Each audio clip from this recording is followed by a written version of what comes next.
Hello, good afternoon, friends. Today we are going to talk about the SPSS, that is called the Statistical Package for Social Science. It has a wide application over the any field because whenever the data is collected, where we are talking about how to analyze such data, and it is the one of the world's best software as we consider. So, myself, Dharmesh Raikundalia, I am a faculty in PG Department of Statistics, Sardar Patel University, and will elaborate about the SPSS. SPSS is a comprehensive and flexible statistical techniques which analyze the data and management solutions. SPSS can data almost any type of file and use them to generate the tabulate reports, charts and plots of distributions and trends, descriptive statistics, and conducted a complex statistical analysis. So, my dear friend, anywhere, if you take the example of a bank, the bank, a lot of the data is generated related to the customer ID, customer information, like customers' income, and every day, one by one, their transactions. So, a lot of data is generated, and your main basic concept is to analyze such data to identify what is the average amount of the saving by the customers per month in a particular over a period of time. SPSS is available from several platforms. You can work out on a window base. It also work on the particular Unix and Mechatronics as well. It is highly used in every industries, including telecommunications, banking, finance, healthcare, manufacturing, retail, consumer packaging goods, higher education, government, and market research. So you can see that these are the variety of the field where everywhere the data is generated, and when the data is with you, it is, you can understand that if you are dealing with the data of the government, it is a bulk data and it is very used data.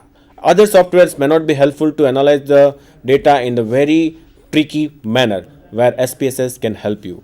Most IBM SPSS product include SPSS statistics and SPSS modelers.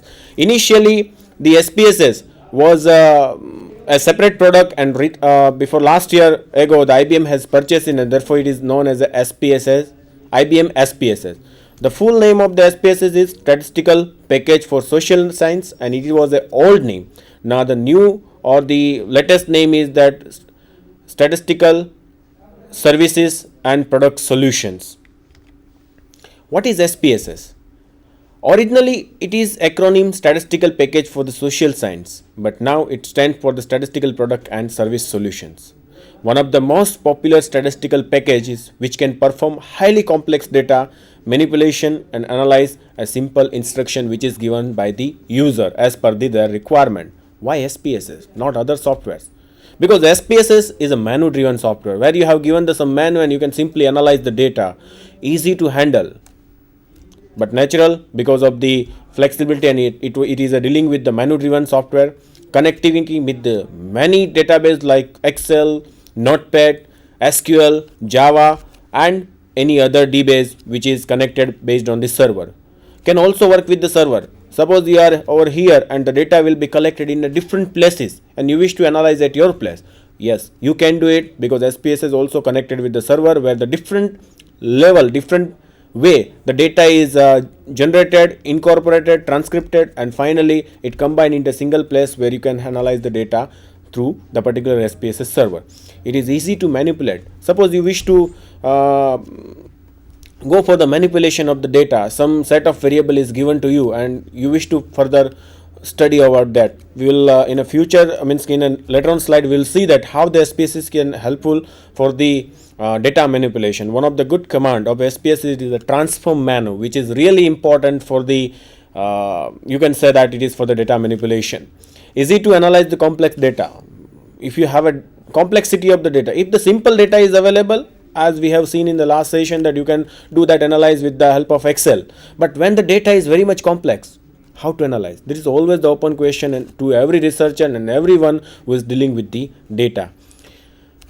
Performance as a data mining software. As my dear friend, you know that in a business tycoon, they have the bulk of the data is available. Now based on that data, they want to identify a extraction from the data which can be helpful to decision maker to take the decision. Okay, suppose this the scenario is your this or company sale is this, why the company sale is the down, why the company sale is the in the growth, and where we have to expend the money so that we can have a more money in terms of the reward. So this is our basic idea, that we are living in the mine of the data and we wish to extract the some kind of a gold or the diamond from the data, and that is nothing but the concept of the data mining, and SPSS is very much important for the data mining. So my dear friend, you can see that this is the data editor window of the SPSS, how the SPSS look like.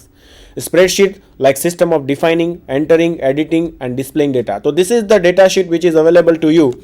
You can see that you can enter your entire data over here. So this is said to be, there are two different views to SPSS. We will see in the one by one. So this is the view of a data where you have to enter the data, and its extension is the .sav.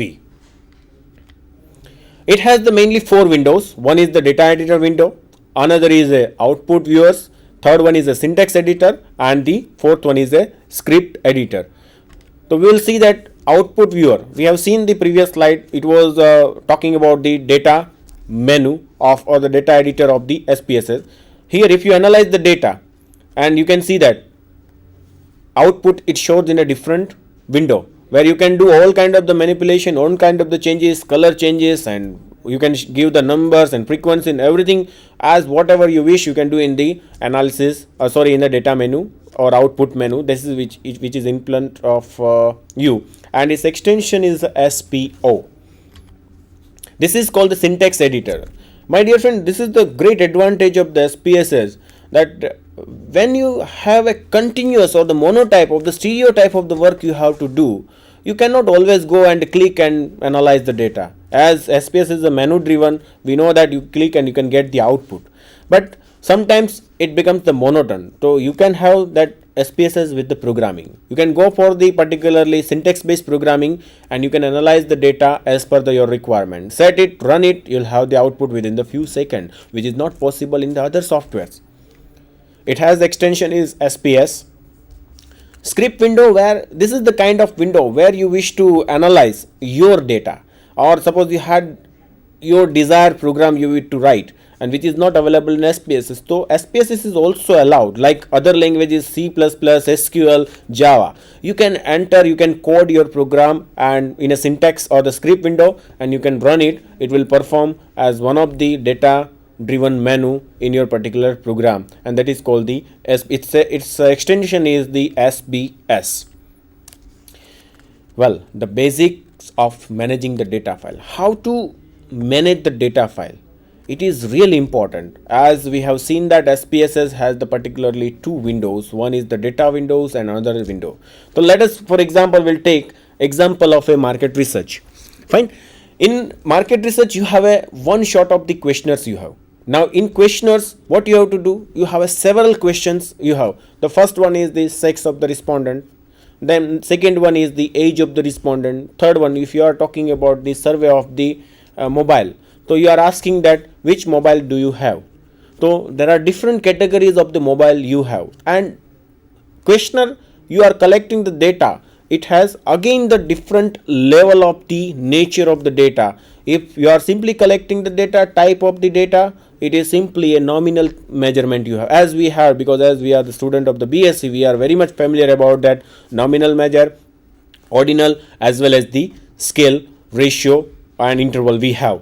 So how to incorporate the data in SPSS? In Excel we have only one sheet where you have to define the particularly variable name, as well as you have to define the particularly data over there in a same sheet. But SPSS has a two window, where the one window is related to, you are talking about, you are simply entering the data, and in a second window you are simply entering the particularly data over there. So one is the variable view, another is a data view. So how to prepare this variable view and data view, that we will see. You can see that how to start SPSS. To open an SPSS, you go to the old program. There is a window, you have a SPSS, and there is a SPSS window version is there. To start old program SPSS 16, just click it. You can have the particularly SPSS file. It has, as we said, that it has a two windows for a particular data entry. Window is divided into two part. One is the variable view, and second one is a data view. So this is what we have seen, this data view, where you are simply entering the data, where column var is nothing but the name of the variable here. So here in data view, columns are considered to be a variable view and rows are considered to be a data view. Here variable, suppose first variable you have is the name of the respondent, second one is you have a sex of the respondent, and third one you have a age of the respondent. And these serial numbers are showing the cases. Cases means, suppose you are collecting the data of the 500 respondent. So first row is talking about the first respondent, second row is talking about the second respondent, and so on. So it is very much, you have to be very careful while using the SPSS, that how to enter the data. If you enter the data properly, then SPSS will give the proper output. Otherwise, perhaps because it is a manual driven software, sometimes you are analyzing the data and what output you are getting, perhaps you are not knowing. So the thing is that you have to be very careful while defining the variable name, property of the variable, type of the variable, and how many types of the variable you have to enter, in what way you have to enter the data. So this is here, when you click over here, this is the, you can see that it is a variable view. So variable view has a different things. This is, it contains so many information to store the particular data set. The one is the name of the respondent. So while you entering the name of the respondent in SPSS, you have to remember a certain properties of the name of the respondent.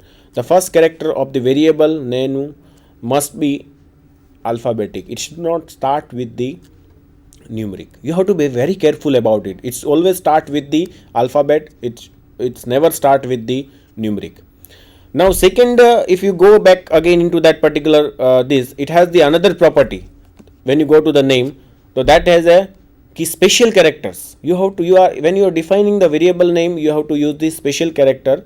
You can see that alphabet special character is underscore. You can use underscore over there. Space is not allowed. You can start the variable name with the alphabet, and later on you can use the numeric. So these are the some properties of the variable name. You can define up to the 64 digit length of the or the character of the variable name.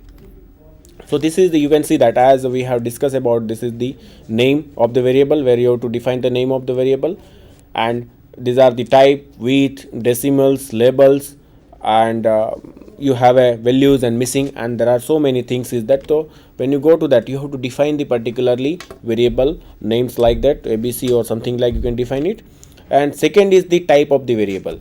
So when you click on the type of the variable, as we have seen that in a particularly one, we have once we have defined the name of the variable. Now we are interested whether the variable name is a string or numeric. That is our purpose. Now how to define the string or numeric? How will you define? So you have the one property of the variable is given, that is the type of the variable. So when you click on the type of the variable, as mentioned in the slide, you can have a different, you can have a numeric data, you can have a decimal data, you can have a string data, so many things you have. So as choice is users, whether the data is numeric or whether the data is string. Suppose you are talking about the name of the respondent. The name of the respondent is nothing but string data, and when it is a string data, what you have to do? You have to capture in a particularly string. When you are talking about the age of the respondent, so age, it is in terms of numeric, so you have to code them as a numeric. So when you go to the numeric, you have a third slide, that is the third point is the width of the variable. So what should be the width you wish to define? The widths allow you to determine the number of characters SPSS will allow to be entered in the for the variable. So suppose if you are talking about the age of the respondent, so we know that age, अभी तो ऋषि मुनि तो है नहीं हम, तो हमारे 1000 या 2000 या 5000 10,000 जिएंगे. तो expected life of the human being is lies between, you can say, the 1 to 150 years. So the maximum width is required 3 digits. So you have to write 3 over there. So you have to be very careful while preparing the SPSS standard file. So depends on the nature of variable, you have to define the weight. Suppose you are coding that persons like certain movie, yes or not. So yes, you have coded the 1 and no means 0. So that means it has only one digit. So when it is a one digit, you have to type the width as a 1 and decimal as a 0. So when you go to the next point, it is a decimal. So wherever the decimal point is required, where we have to mention. Suppose if you are measuring the height of the respondent and it is a 5.5 each, then you require the decimal point. So you have a width is 1 and decimal is again the 1. So that you can have to, what is the width and what is the decimal, you have to keep over there. So you can see here, and number of decimals is less than or equal to 16. When you click here, you can see that maximum 16 decimal points you can keep. 16 से ज़्यादा आप नहीं ले सकते. It should be either less than 16 or equal to 16. So again, as per the requirement, you have to set it. When you go to the next point is the label, and again the label is nothing but the, so no, as we have discussed in the name is very short. Suppose education की जगह पे आपने लिखा है, you have written edu, that means it is edu education, but what is the full form of that? So that you can mention in the label, that is the education of the respondent. The label is nothing but something elaborating the particularly variable view. Suppose sex you have mentioned, it is the sex of the respondent. Suppose you have a database like question 1, question 2, question 3, you have given the data and you have coded the variable name as a Q1. But what Q1 stands? That is not we have idea. And that is how the SPSS differ with the Excel. Yes, in Excel you are simply writing Q1. What is Q1? We don't know. So when you write in a particular label, so Q1 is nothing but the sex of the respondent. So you can have idea the first question is dealing with the sex of the respondent. So that is what the great advantage of the SPSS. You need not require to refer the questionnaires every time. You just go for the